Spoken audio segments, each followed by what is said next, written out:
पहले से ही विभा को कपड़े धोने का बड़ा शौक था। कभी नल के नीचे तो कभी तालाब के पास। अरे मेरी नीली वाली लुंगी नहीं दिख रही है।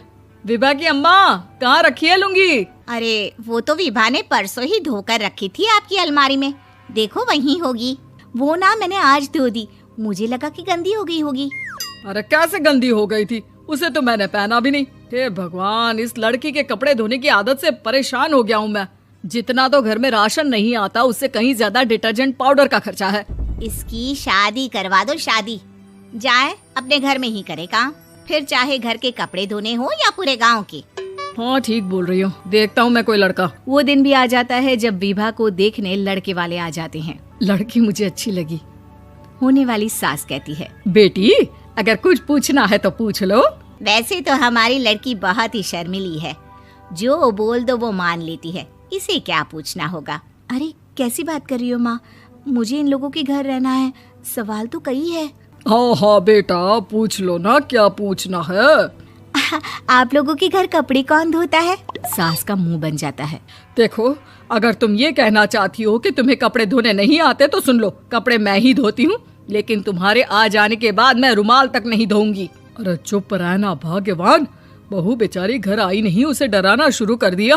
वो क्या है ना बिटिया, अभी तक तो ये कल्लू की माँ ही धोती थी, लेकिन अब तुम्हारे पापा तो दहेज में वॉशिंग मशीन देंगे ही।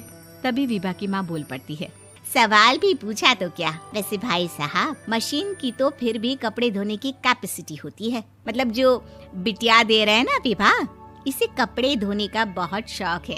ये आप लोगों के क्या, आस पड़ोस गांव मोहल्ले सबके कपड़े धो दे और उफ तक ना करे। बाहर देखा नहीं आपने कितने कपड़े सूख रहे हैं, सब हमारी बिटिया ने ही तो धोए हैं। बस भी करो ना माँ, शर्म आ रही इतनी तारीफ सुनकर। और तो और एक दाग निकाल कर दिखाओ तो मान जाओ। हाँ अच्छा अच्छा, माफ करना बेटा, मैंने गलत समझा।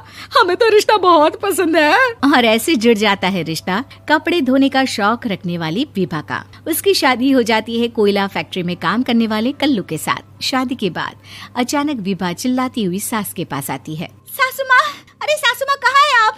ये तो धोखा है, धोखा दिया आप लोगों ने मुझे। इसे ससुर के चक्कर के बारे में पता चल गया। अरे तो उसमें तुझे क्यों धोखा मिला है? अरे नल में पानी नहीं आता, कपड़े कैसे कब धुलेंगे? अच्छा अच्छा, तू पानी नहीं आ रहा उसकी बात कर रही है। तो आपने क्या सोचा? कुछ नहीं। अच्छा हाँ, तेरी माँ ने कहा था कि कपड़े धोने का शौक है तुझे, याद आया मुझे। शौक शौक बोलकर कपड़े धोने वाले मेरे जुनून को कम ना आके सासू माँ, कपड़ा धोना मेरा गुरूर है। तभी पति भी वहाँ आ जाता है। अभी अभी मैंने इसे सनी देओल की फिल्म दिखाई है, उसी के डायलॉग मार रही है माँ। अच्छा सुन, साफ साफ बता रही हूँ, पानी सुबह 4 से 6 और शाम को 10 से 12 आता है, समझी? विभा टाइमिंग सुनकर हैरान हो जाती है। ये क्या भूतों का मोहल्ला है? सुबह 4 बजे उठकर कौन कपड़े धोता है? 4 बजे टंकी में पानी जाता है, फिर सारा दिन धोना ना, किसने मना किया? अरे कैसी बात कर रही हैं? 200 लीटर की टंकी में कितने कपड़े धो लूंगी मैं, सुबह ही उठ जाऊंगी मैं। अब क्या था, विभा सुबह 4 से लेकर रात के 12 बजे तक कपड़े ही धोती रहती। एक रोज सास पड़ोस से निकलकर कहीं जा रही होती है कि साथ वाली कहती है, हाँ कल्लू की माँ, जरा ये बताओ कि 2 साड़ी है, 2 ब्लाउज और एक पेटीकोट और एक नाड़े वाला लंबा कच्छा। हाँ तो? अरे तो क्या, कितना लोगी धुलाई ये बताओ। धोबन दिख रहे हैं हम क्या? हमारे पति सरकारी नौकरी से अभी अभी रिटायर हुए हैं और बेटा सुपरवाइजर है कोयला फैक्ट्री में। धोबन समझ रखा है हमें। हाय रे कल्लू की अम्मा, माफ कर दो, वो तो मोहल्ले में यही सब बता रहे थे कि तुमने बहू को कपड़ा धुलवाने के काम में लगा दिया है। सास को पड़ोसन की बात सुनकर गुस्सा आ जाता है। वो घर पहुंचती है जहां घर के बाहर ही इतने सारे कपड़े सूख रहे होते हैं जितने कि किसी धोबन के घर पर। अरे ओ कल्लू की दुल्हन, बाहर निकल।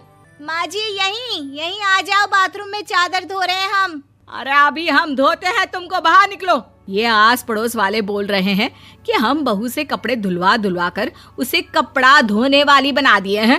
अरे छोड़ो ना माँ जी, किन लोगों की बातों में आती हो? आस पास के लोगों का तो काम ही होता है कि वो किसी तरह सास बहू को लड़ा दे। बहू सारे घर के कपड़े धोती है, ये क्या कम है? बोलिए। सास को भी लग जाता है कि वो बहू का ये सनकीपन नहीं छुड़वा सकती, इससे अच्छा है कि खुद ही चुप हो जाए। एक रोज सास और बहू मंदिर जाते हैं, जहाँ सास की साड़ी वहाँ खड़ी भीख मांगने वाली से मिलती है। माँ जी क्या बात है, आपकी साड़ी उस भिखारन से कितनी मिल रही है ना? हाँ हाँ देखो तो, दोनों की साड़ी मिल रही है। क्या बात है कल्लू की अम्मा, तुम खुद को तो अफसर की बीवी बताती हो और ऐसी सिंपल सी प्लेन साड़ी पहनकर घूमती हो। सिंपल और प्लेन नहीं है ये साड़ी। तो क्या सोने के धागे से फूल बने हैं? कुछ भी सासू माँ, कुछ भी।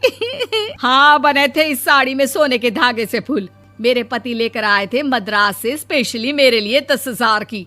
ताहे भाई साहब इस भिखारन के लिए भी सेम टू सेम साड़ी लेकर आए होंगे 10,000 की। सास उस वक्त तो कुछ नहीं कहती, लेकिन बहू के साथ घर आती है और अलमारी से एल्बम निकाल कर लाती है। ये साड़ी देख रही है, ये वही साड़ी है जिसे मैंने अभी पहना था। इस साड़ी में ये जो चमकदार फूल दिख रहे हैं ना, ये सोने के धागों से काढ़े गए हैं। लेकिन तू लोकल वॉशिंग मशीन ब्रश से घिस घिस कर सारे फूलों को निकाल कर साड़ी प्लेन कर दी। मुझे माफ कर दीजिए सासू माँ। और तो और, जब मैंने तुझे तेरी गलती के लिए कुछ नहीं कहा, लेकिन तूने तो सबके सामने मेरा मजाक ही बना दिया। क्यों? बहू को समझ में आ जाता है कि अब से उसका कपड़े धोना बंद।